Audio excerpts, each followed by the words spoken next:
Worked dead-end jobs. Since 16, bought my own house without a penny from family.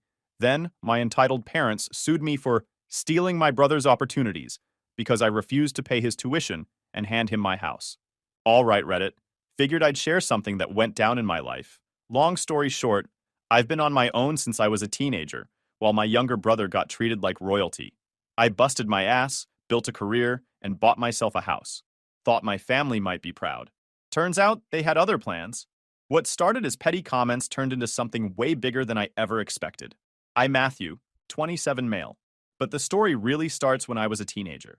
My house growing up wasn't normal in the way you'd think. Most parents do things for their kids because that's what parents do, right? Mine treated it like a tab they were running. If they gave you lunch money, that went on the scoreboard. If they gave you a ride to practice, on the scoreboard. Even stuff like doctor visits somehow counted as a debt. They never said it straight out, but it was always there, hanging in the air.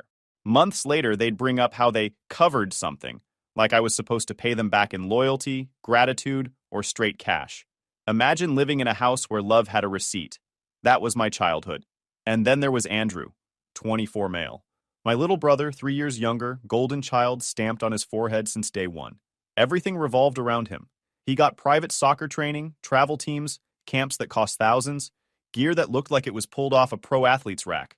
Didn't matter how much it cost, if Andrew wanted it, my parents somehow always found the money. Me? I was the you don't need it kid. If I asked for anything beyond the bare minimum, I'd get hit with either we can't afford that, or if you want extras, go get a job. Funny thing is, we weren't broke. Both my parents had decent jobs. They just decided Andrew was the investment worth making, and I was the side project they didn't care to fund. So I got the message loud and clear early on.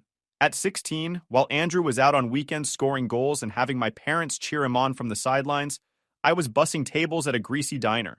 I'd come home reeking of fries and bleach water, while Andrew strutted in with shiny cleats and jerseys, dropping his bag like he'd just come from the World Cup. I didn't mind the work, though. It gave me something Andrew never had, my own money. Every paycheck was mine. No scoreboard, no fake help with strings attached.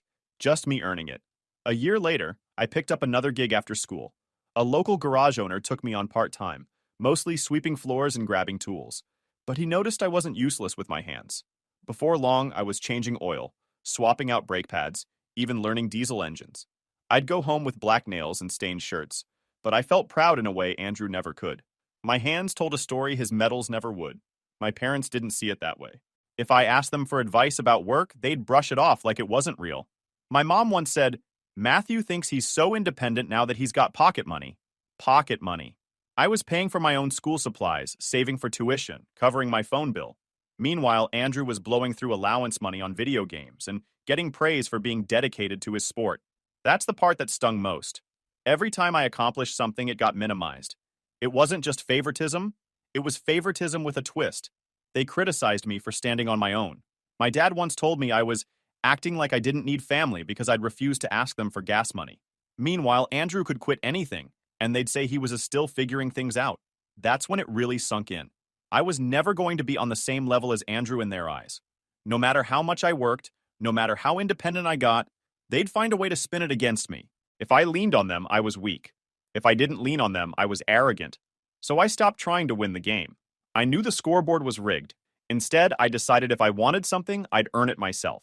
No debts, no receipts, no imaginary ledger hanging over my head. Just me. And that decision? That was the start of everything.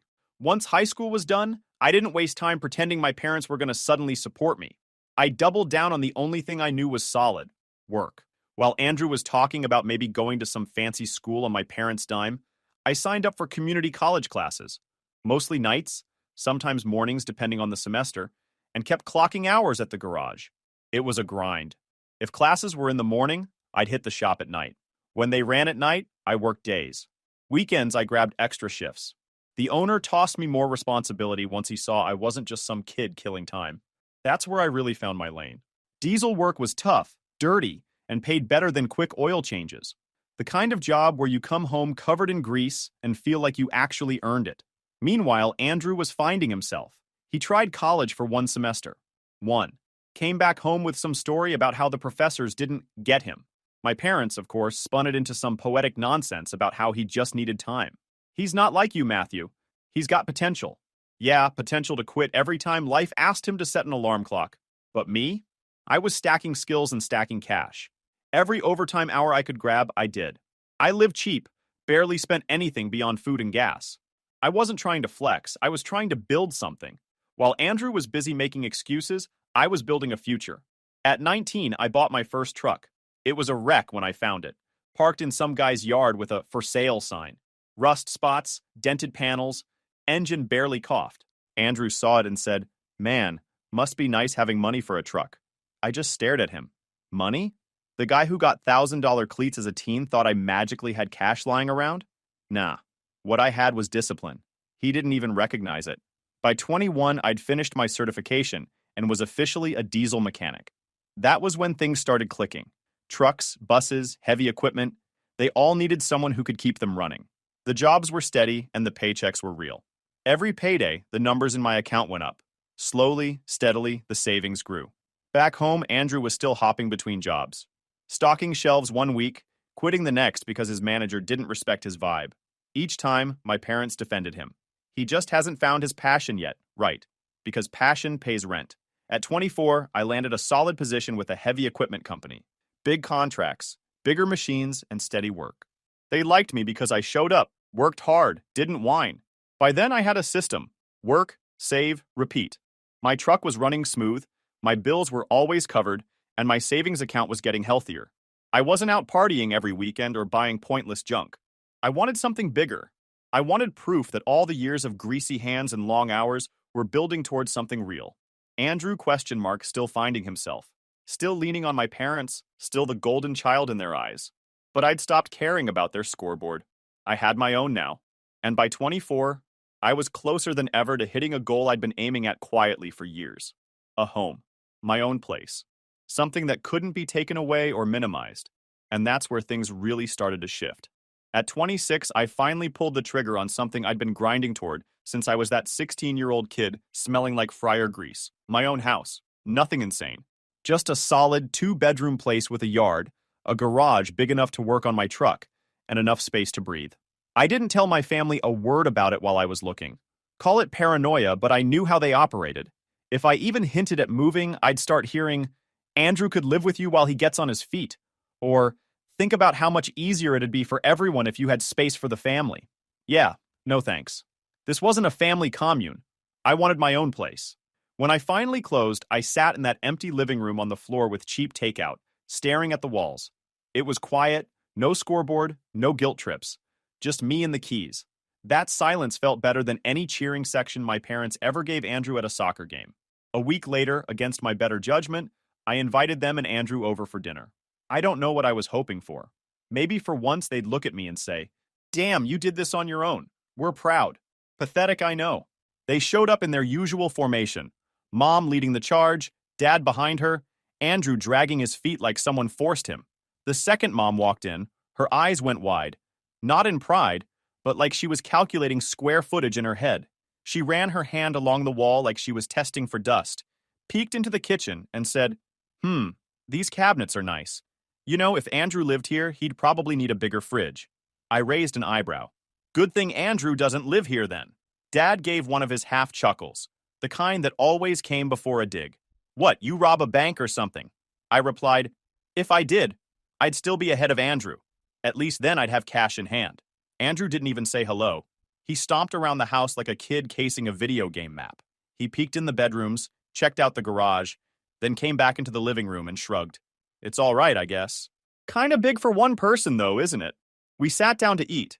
Steak, potatoes, salad. Nothing crazy, but way above diner food. I'd actually cooked it myself, which was probably another crime in their eyes. Mom chewed slowly, looking around between bites, and finally dropped the line I knew was coming. "It's nice, Matthew, but don't you think it's a bit much for someone your age?" I set my fork down and smiled. Right, because clearly, the responsible move was to keep paying rent forever, while Andrew finds himself. Andrew smirked. "You probably could have helped out with other things instead of splurging on this." "Other things?" I asked. "What? Like buying you some work ethic? Not sure that's for sale." Mom gasped like I'd sworn at the Pope. "Matthew, that's not fair. Your brother has been looking into going back to school. You know how expensive that is. Yeah, I said. I also know how expensive this thing called responsibility is. I've been paying it since I was 16. Dad chimed in, muttering, family helps family. I shot him a look. Funny, because when I was working double shifts at the garage to pay tuition, I don't remember any family showing up with a scholarship. Guess the rule only goes one way, huh? Andrew scowled. You don't get it. You've got all this now, and I'm stuck at home. I gestured around. All this? A house with mismatched furniture and a lawn I still mow myself? This is called grinding, Andrew. You should try it sometime. It's crazy. You show up, people give you money, and then you buy stuff without begging your older brother. Mom sighed dramatically, putting her fork down like she was in a soap commercial. We just thought, now that you have this big house, you could chip in a little to give him a head start. I laughed. Not polite laughter, the real sarcastic kind. Oh, my mistake. I didn't realize mortgages came with a sponsor your sibling option. Must have been hidden in the fine print next to the property taxes. That shut them up for maybe 5 seconds. Then Dad leaned back, arms crossed. Don't act like you got here without us. We raised you. We made sacrifices, too. Sacrifices? I asked, leaning forward. You mean how you gave Andrew private coaching while I bought my own sneakers? Or how I worked nights to cover school while you covered his beer money? Yeah, real noble sacrifices. The silence got heavier. Mom tried to pull the guilt card again. Don't be selfish, Matthew. He's your brother. He deserves a fair shot. Fair shot? I snapped. He's had more shots than a shooting range. College, jobs, you name it. He dropped the ball every time. Me not paying his tuition isn't unfair. It's reality finally catching up. Andrew slammed his fork down. You just think you're better than me. No, I said calmly. I don't think I'm better. I know I'm better than you. That was the moment I saw it on their faces. They weren't proud. They weren't even neutral. They were bitter. My success wasn't a family win to them. It was a debt they thought I owed. They finished dinner quick after that. Andrew sulked in the corner like someone stole his Xbox. Dad refused to look at me, and Mom gave me that passive-aggressive hug at the door. She squeezed my arm and whispered, We'll talk about this again. I pulled back, met her eyes, and said flatly, No, we won't. I shut the door behind them, locked it, and stood there in the quiet. I'd invited them hoping for pride, maybe even respect. Instead, all I got was entitlement, excuses, and the confirmation that no matter what I did, they'd always find a way to make it about Andrew. That dinner was supposed to be a celebration. Instead, it was the warning shot of the war they were about to start. The following week, my phone started blowing up like I'd signed up for telemarketing spam. Mom would call during work, during dinner, even late at night. It was never, How are you doing, Matthew? It was always, Andrew's been looking at programs, but tuition is just impossible right now. Isn't it such a shame when people in the family have the means to help and just don't? Translation. Open your wallet, Matthew. Andrew needs a bailout. I kept calm at first. Mom, Andrew's tuition is not my responsibility. He's a grown man. He can get loans, work study, jobs. You know, like the rest of us. She didn't like that answer. Next day, Dad called, playing his usual role of backup singer. Family helps family. You've forgotten where you came from. I laughed. Click. He hung up. It didn't stop. Every conversation turned into a guilt trip. Mom would fake cry on the phone, heavy breathing like she was auditioning for a soap opera. You're tearing this family apart. Your brother feels like you want him to fail. Want him to fail? The guy failed before I was even old enough to legally drink. All I did was refuse to keep paying for the highlight reel. Then came Andrew's text. We need to talk. Come by. Against my better judgment, I went. Maybe he'd actually grown a spine and wanted to hash it out man to man. When I showed up, though, it was worse than I thought.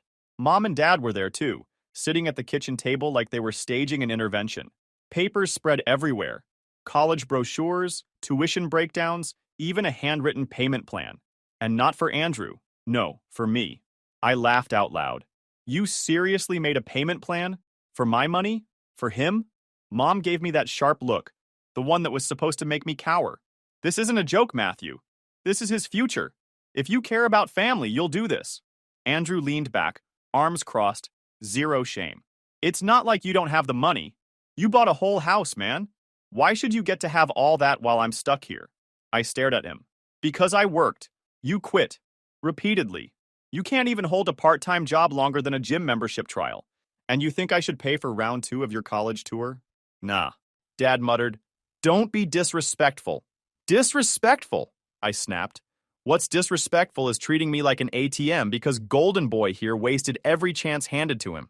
You raised him like the world owed him something. Congratulations. He believes it. The look on Andrew's face was priceless.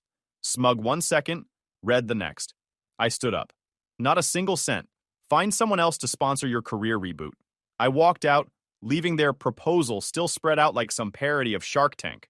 I figured they'd stew for a while, maybe stop talking to me for a bit. I didn't think they'd escalate. But 2 weeks later, I got a letter in the mail. Official letterhead, legal jargon all over it. My hands were shaking, not from nerves, but from rage. My parents, my own parents, had filed a civil complaint against me. The claims? Promissory estoppel and unjust enrichment. Basically, they were trying to argue I had promised to help Ryan with school, and he relied on it, and that I had been enriched by their sacrifices growing up, so I somehow owed it back now. In plain English, nonsense. Ryan was an adult. I never promised him a cent, and every dime I earned came from my own work. But that didn't stop them from twisting it on paper like I had blocked him from education. Like refusing to pay his tuition was the same as stealing from him. I must have read it 5 times. My parents had actually lawyered up against me. And the cherry on top? The settlement amount they were demanding was almost identical to the tuition cost from those brochures on the kitchen table. Subtle, right? But they didn't stop there. They even tacked on emotional damages, claiming Andrew had suffered because I flaunted my success in his face. In other words, I worked hard, bought a house, and it hurt his feelings. That's when the real games began. Mom started calling daily, rotating between sweet, angry, and weepy like she was trying on personalities. One day, Matthew, there's still time to fix this. Just pay, and we'll drop it. Next day, your brother is devastated. He feels unloved. Do you really want that guilt on your shoulders? I told her flat out, Mom, the only guilt I feel is for answering this call. Meanwhile, Andrew was busy running his pity campaign online, posting vague quotes like, some people only care about themselves, even if it ruins others' lives. Sad emojis, inspirational memes about loyalty, all that fake deep nonsense. His buddies and cousins who didn't know the full story chimed in, that's so messed up, bro. Stay strong. Oh, Andrew was loving it. Playing victim in public, milking sympathy, while his lawyer was trying to rob me behind the scenes. It got even better. At a cousin's birthday party, my aunt pulled me aside. I just wish you and Andrew could work this out. He's been so down since you bought that house. I blinked. Down since I bought the house? Did he buy the house and forget to tell me? She frowned. Well, your parents said you refused to help him after making all that money. There it was. They weren't just dragging me to court. They were rewriting history for the entire family. No mention of me bussing tables at 16. No mention of me paying my own way through school. Just the family-friendly edit. Matthew is rich and selfish. It stung. I wasn't just being painted as selfish. I was being erased. Years of sacrifice, long nights, calloused hands, and the only narrative that mattered was Matthew refused to share. The low point? My mom actually called my realtor, pretended to be a family friend asking if the house might be available soon. My realtor, suspicious, pressed her, then documented the whole call and forwarded me the notes. Mom hinted I might not be able to keep it much longer, and it would be a shame if it went to waste when another family member could use it. Translation: they wanted my house. Not just my money. My house. I confronted Mom over the phone. Why did you call my realtor? Her voice was syrupy sweet. I was just looking out for the family. If things don't go your way in court, it would be better if the house stayed with someone in the family instead of strangers. You know Andrew would take good care of it. I clenched my jaw. So you're already planning for me to lose before the case is even over? It's not about guilt, Matthew. It's about doing what's right for your brother. He's been through so much. I laughed bitterly. He's been through every opportunity you handed him while I've been on my own since I was a teenager. I earned this house. You never helped me. Not once. And now you think you can just take it? Don't be dramatic, she snapped. You wouldn't be where you are without how we raised you. This is your chance to give back. Give back. The same words she used when I was 16, and she tried to take half my paycheck for household expenses. The same words when I refused to co-sign a car loan for Andrew at 21. To them, my success was never mine. It was a debt they thought they could collect whenever Andrew needed a bailout. I hung up. My hands were shaking, but not from fear. From clarity. That lawsuit wasn't just about tuition. It was about leverage. They wanted to strip me of the one thing that symbolized all those years of grinding, my home. And they were willing to drag me through court, smear me to the family, and rewrite my entire life story just to get it. Fine. If they wanted war, I'd give them one. But not on their terms. The lawsuit was grinding forward like a slow-motion car wreck. Every time my lawyer forwarded me new filings, I'd see my parents' names and Andrew's name in black and white. And it hit the same every time. These people weren't just family anymore. They were opponents. And while I wasn't about to roll over, I couldn't pretend it wasn't eating at me. Nights got rough.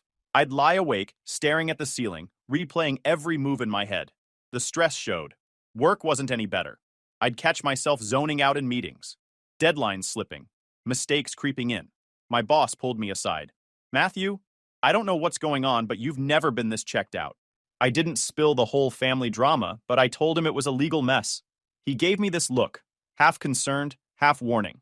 Get it handled. You're too good at what you do to lose it over this. That was the gut check I needed. They weren't just coming for my money and my house. They were trying to bleed me dry until I cracked. And if I let that happen, I'd lose way more than a lawsuit. So I snapped back into gear. First move, shut them out. No more answering mom's guilt-drenched voicemails. No more picking up dad's lectures about family helping family. No more letting Andrew smirk on my porch. My lawyer handled every single call, email, or letter. If they wanted to talk to me, they'd have to do it through someone who billed by the hour. Next step, fortify. I went through every account I had. Savings, retirement, credit. Changed passwords, added extra security, froze anything that smelled off. I pulled my credit report to make sure they hadn't tried something shady, like opening accounts under my name. I wasn't leaving a single window open for them to climb through. The biggest step was going on offense. Quietly. I hired a private investigator. Not for anything shady, just the truth. I wanted to know exactly what Andrew had been doing while he cried broke, and whether my parents had a history of pulling these family sacrifices on other relatives. 2 weeks later, I had a folder thick enough to choke on. Inside, screenshots from Andrew's private social media, where he was showing off new electronics, road trips, even test driving cars while supposedly too poor to buy textbooks. There were property records showing my parents once pressured my late aunt to sell them land dirt cheap, which explained why that side of the family never looked them in the eye at reunions. Every page was proof of entitlement, stacked on top of entitlement. Meanwhile, my lawyer was building his own arsenal. He dug up Andrew's employment history, the trail of short-term jobs he'd quit with excuses about bad management. He found records of Andrew's failed first attempt at college, complete with tuition refunds. We stacked it all in a neat timeline that screamed one thing. Andrew had every opportunity, and he squandered all of it. I didn't broadcast any of this. Outwardly, I played it cool. If relatives asked how I was doing, I'd shrug and say, handling it. That was all. Let them think I'd gone quiet. Maybe even broken down. Let my parents think their pressure was working. That's what they wanted. Me cornered, desperate, begging. But behind the scenes, I was loading the chamber. Every voicemail mom left about me being selfish. Every pity post Andrew made. Every legal filing where they twisted reality. I saved it all. Proof wasn't just defense. It was ammo. And here's the funny thing. The quieter I got, the louder they got. Mom started calling aunts and uncles, painting me as the villain.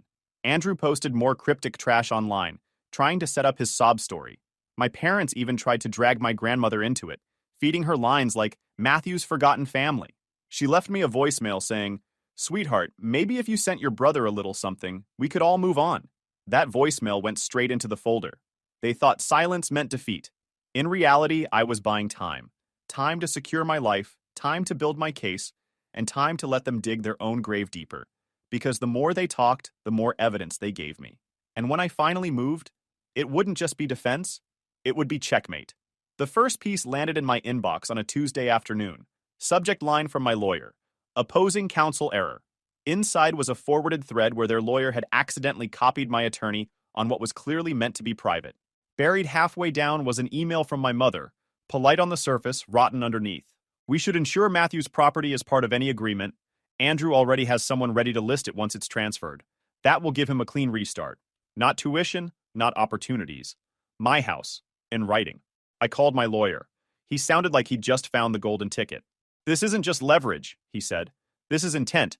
They're not asking for support. They're trying to seize an asset. Good, I said. Let's make them read it out loud. 2 days later, my PI delivered the second bomb. A clean audio recording of Andrew at a bar, bragging to his buddy. I figured it out. Mom and Dad are pushing the case so the house ends up in my name. Once it's mine, I'll sell and be set. Crystal clear. No misinterpretation, just entitlement in stereo. We packaged everything. My tax returns since I was a teenager, pay stubs from diner days, diesel certs, tuition receipts, down payment paperwork, a full timeline that screamed I built this alone. Opposite that, their email and Andrew's voice in black and white. I didn't need to talk tough. The paper would do the punching.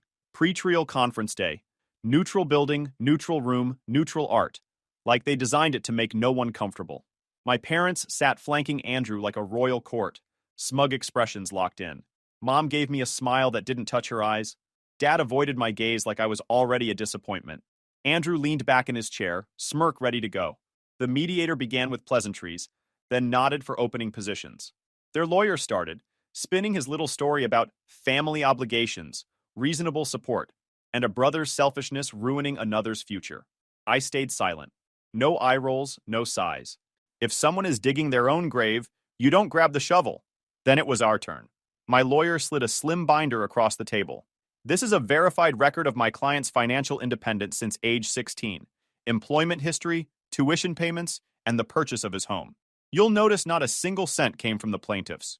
Andrew gave a little snort. My lawyer ignored it and flipped to the flagged tab.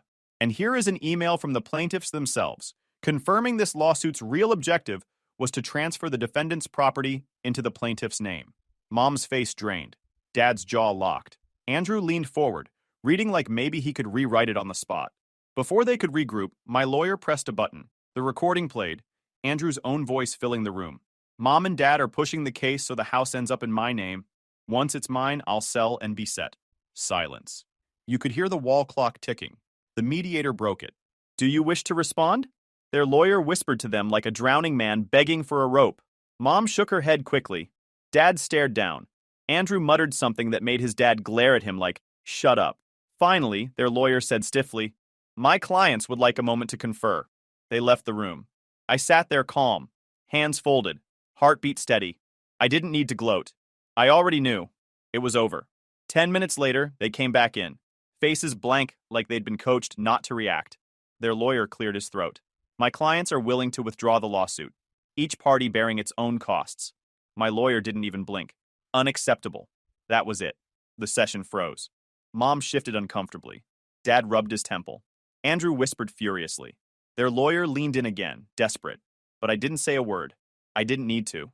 I'd already won the second they put their real motives in writing. The mediator closed his folder. We'll pause here. Pause. I stood, buttoned my jacket, and gave Andrew a look. Not angry, not smug, just final. You should have budgeted. Hopes are expensive. Then I walked out. Checkmate. That was the last word I needed to say in that conference room. From there, I let the silence do its work. But just because the case was dead didn't mean the aftermath was. If anything, that's where the real satisfaction kicked in. A week later, my lawyer forwarded me the apology letter my parents had signed. I read it once, then again, letting every line sink in. It was clumsy, like they'd tried to write it through gritted teeth, but it was still there in black and white. They admitted the lawsuit wasn't about Andrew's future. They admitted their statements about me had been false. They admitted the goal was to take my house and hand it to him. I didn't frame it. I didn't stick it on the fridge. But I kept it in a drawer, because sometimes having proof feels better than revenge. Then came the wire transfer. Full reimbursement of my legal costs, down to the last dime. I checked my account, saw the deposit sitting there, and smirked. They wanted to drain me, but in the end, they funded my defense. Now, here's where I decided to have a little fun. Not petty, not dramatic, just efficient. I forwarded the apology letter and the incriminating email chain to every relative who'd bought into their sob story. No explanations, no commentary, just the documents. The ripple was immediate. A cousin texted me, "Holy Saras, dude, I had no idea." Another, "So your parents actually tried to steal your house? Unreal." Even an uncle who hadn't spoken to me in months called just to say, "Well, they really stepped in it this time." Meanwhile, the family group chat, which I'd been quietly removed from months ago, exploded. Screenshots started leaking to me through people who wanted to stay neutral. Every time someone tried to defend my parents, another relative dropped a quote from the email or a snippet of Andrew's bragging audio. It turned into a digital firing squad, and I didn't lift a finger. Mom, once queen bee of the family spotlight, stopped showing up to gatherings. She couldn't handle the side eyes or the whispered questions. Dad shrank too. No more booming I know best voice. Just silence. Andrew, question mark. He took the hardest hit. His friends who used to hype him up online? Gone. No likes, no comments. Word spread fast that his plan to cash in on his brother had been exposed. I heard he moved out for a while, tried living with a buddy, but came crawling back to my parents when rent and bills slapped him in the face. The same guy who said my life was easier now couldn't even keep himself afloat without running home. The smugness he carried everywhere. Gone. When I ran into him at a family thing months later, he couldn't even look me in the eye. He mumbled a half greeting and spent the rest of the night glued to his phone. Golden boy reduced to background noise. As for me, I went back to living. Work picked up. My circle of friends stayed tight. My house, the one they tried to paint as stolen potential, stood exactly where it belonged, under my name. I added a few upgrades to it too. New garage setup, better tools, little reminders that independence pays off when entitlement doesn't. I didn't cut off every relative, but I didn't go chasing reconciliation either. The ones who believed me? Fine. The ones who didn't? Their problem, not mine. I wasn't here to win a popularity contest. I was here to keep what I built. Sometimes at night, I sit on my porch and think back to that first dinner. I invited them, thinking maybe for once they'd be proud. Instead, they were already inventorying my life like it was theirs to claim. That dinner was the start of their downfall, not mine. And here's the part that makes me smile the most. In the end, they didn't just lose the case. They lost the story. The narrative they tried to control, selfish Matthew, poor Andrew, blew up in their faces. Everyone saw the receipts. Everyone heard the audio. There was no spinning it. I didn't need to scream. I didn't need to fight dirty. I didn't need to beg anyone to see my side. I let the truth sit there and do what it always does. Expose the weak. So yeah, they wanted me to pay Andrew's tuition. They wanted my money. They wanted my house. Instead, they paid my lawyer, gave me proof of their own entitlement, and nuked their own reputation. Checkmate wasn't just in that conference room. It was in every awkward silence at family gatherings, every empty chair at Sunday lunches they stopped attending, every time Andrew had to explain why he was still broke while his selfish brother thrived. The scoreboard they used to keep on me? Burned. This house? Still mine. My life? Still mine. And no matter how much they tried to twist it, the fact was simple. I never needed them to win.